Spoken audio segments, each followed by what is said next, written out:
Hey, welcome back to another video. Today I'm going to be talking about how to estimate for exterior painting. I'm just going to go over the way that I do it for my business and let me know if you guys do it a different way. But this seems to work pretty good for me so far, and painting seems to be one of the higher profit, larger jobs that we do. So let's go into it. So first off, when I go to do estimates, I bring my iPad, and I found that this works better instead of doing a notebook, because pages would fall out over time, and if it was raining or whatever, it would just kind of wreck the pages, and also it was harder to sort through and find what each job was. So I had to really look through. So I got the iPad. I show up with an iPad and a laser measure to do all my exterior and interior also, to get all my measurements to calculate for the painting. So the first thing I would do when I get there is I walk around the house with the customer, kind of get a feel for like what color do they want, like what trim, what sheen, if they already have the paint, if they need the paint,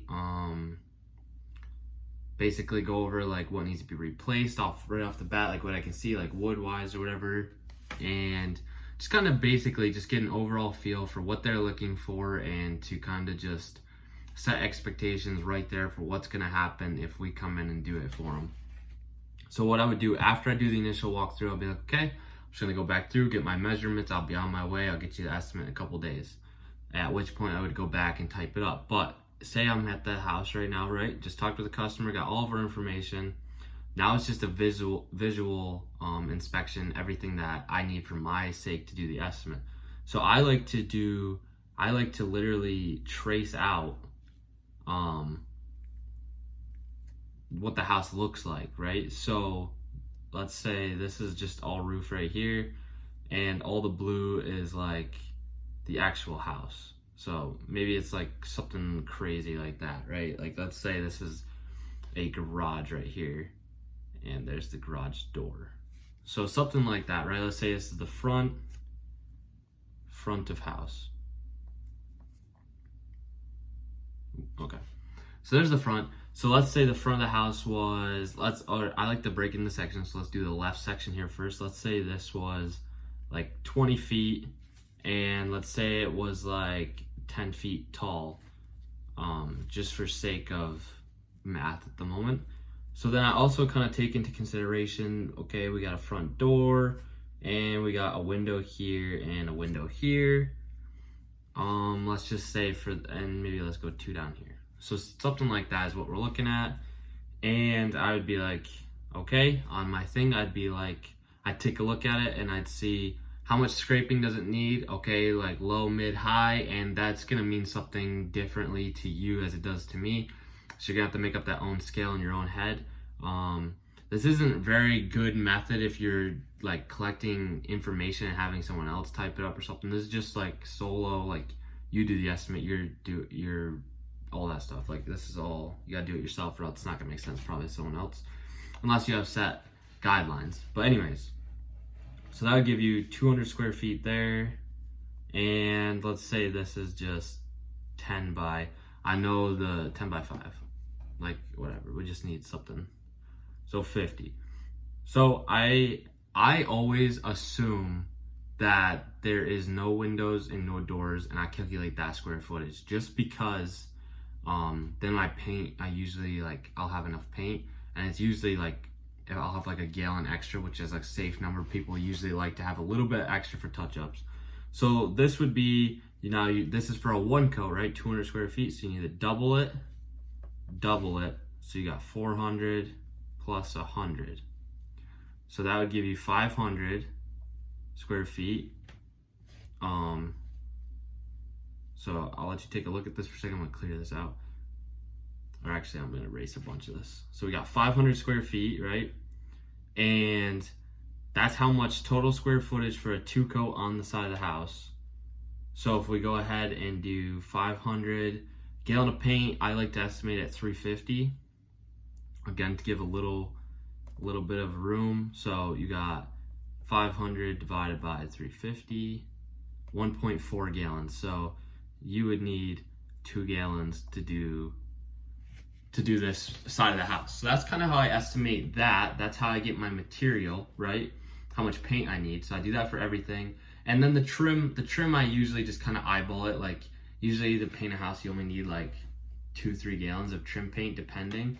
Unless they got like a crazy soffit fascia system. But for like a standard, usually 2-3 gallons will do it, even for like around doors and window trim. So then I'll just take into consideration like, oh, there's 20 windows on the house. That's gonna take about this long to do it, which will come into play later. So that's how I do all of that. So then let's say we got all of our paint figured out. Let's say the total job is 10 gallons of top coat, and then we got 5 gallons of primer, let's just say, for example. And then let's say we got brushes, let's say 100. I always charge for brushes, even if I have brushes already, because over time they get wrecked and it just keeps a constant supply coming in. Especially on exterior, if you have some like rough siding, it can really chew up the bristles, and you definitely don't want to mix interior brushes with exterior brushes, as they just do not hold up. So we got the 10 gallons, 5 gallons. Let's go plastic for like the ground and stuff like that. Let's go like 150. We got tape. Let's go 80. Caulk 50. And let's just go like misc for like rollers and stuff. Let's go 200 for fun. And let's say 10 gallons, let's say $50 a gallon. So we got $500 and then 250. So let's see.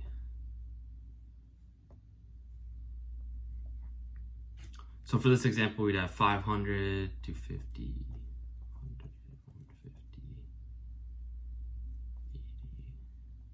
80, 50. So for this example, it would be 1,300, right?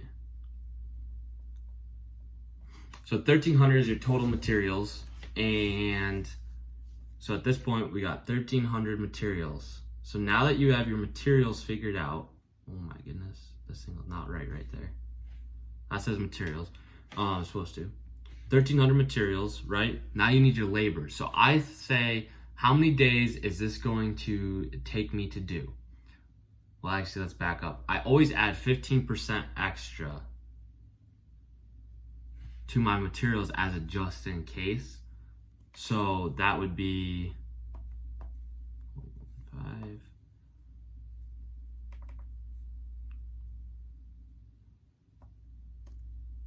Oh, I added that, my bad. I was saying that doesn't look right. 1,300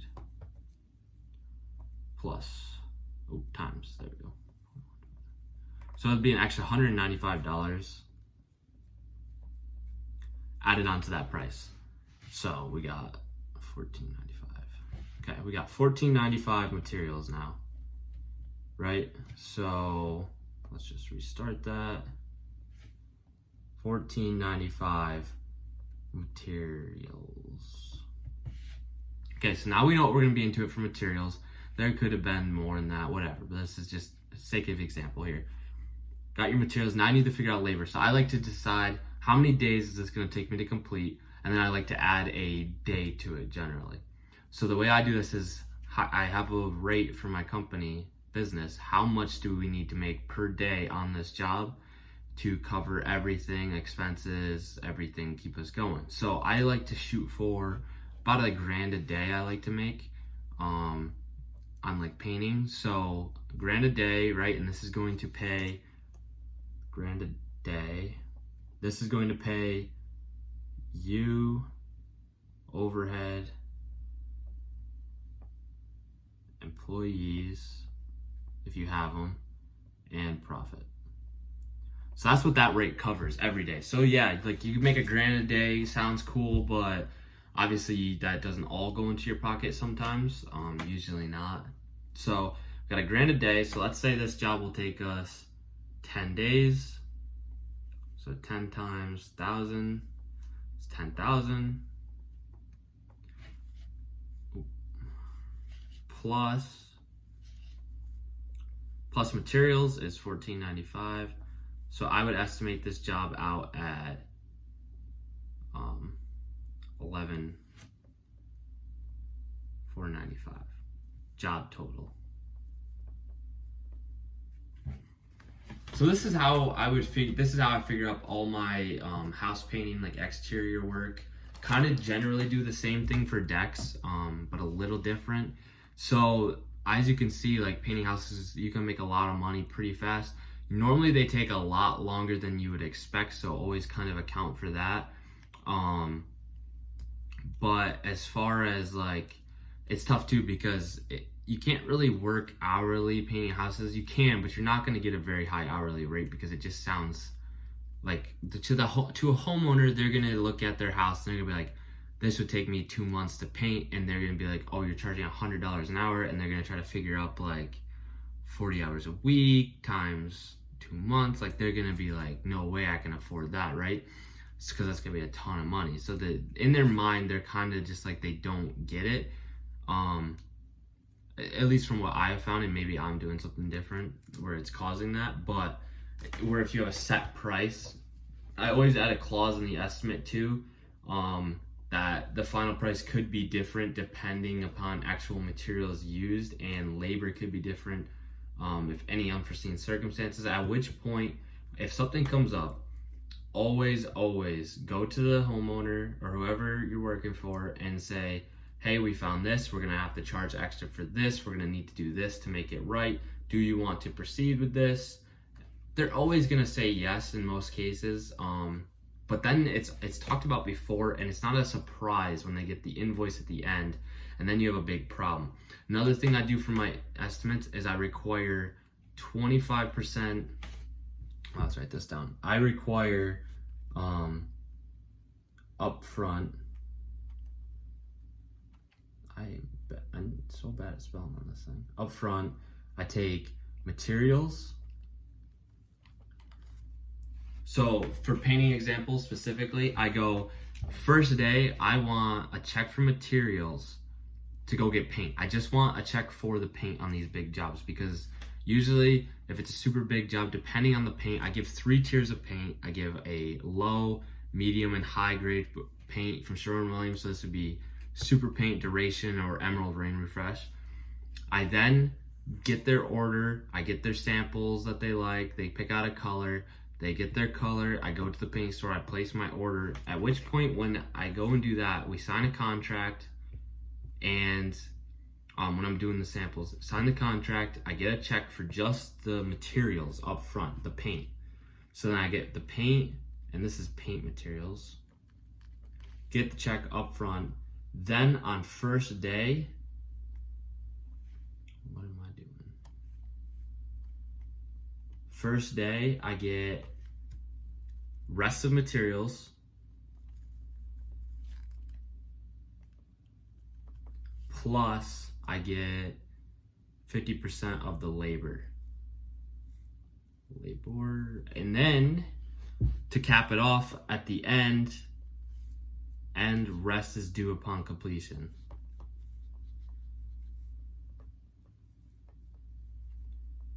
I found this works the best because then I don't have a lot of risk on my end as far as the materials, and also the homeowner doesn't have a risk on their end as much as I'm gonna screw them out of all this money and don't show up type deal. So it kind of keeps it honest on both sides. Found it's a lot easier to get your money at the end of the job because people don't see the big price at the end. It's kind of sticker shock. So this has just been working well, and I'm going to stick with this and keep it going. But yeah, hopefully this helps somebody out. This is how I estimate all my exterior jobs, and we usually do pretty good on them. Takes some like fine tuning, and this really only works if you painted quite a bit, because you got to know exactly how long it's going to take for the most part, because if you estimate it's going to take $10,000 for 10 days and it takes you 15 days, you can't add an extra $5,000 labor on the end of that. That's not realistic. That's going to give you a bad reputation real fast. So you can kind of screw yourself a little bit. Good thing is with painting, you're never usually going to lose money. You'll just make less than you should have, I guess. So that's comforting too. When you're first starting out, you can make some mistakes and learn from it, and it's not going to hurt you too bad. That's really all handyman business, or all jobs. You can't screw yourself too bad for the most part. You're usually just make less. So, all right, I'll see you guys in the next one. Thanks for watching.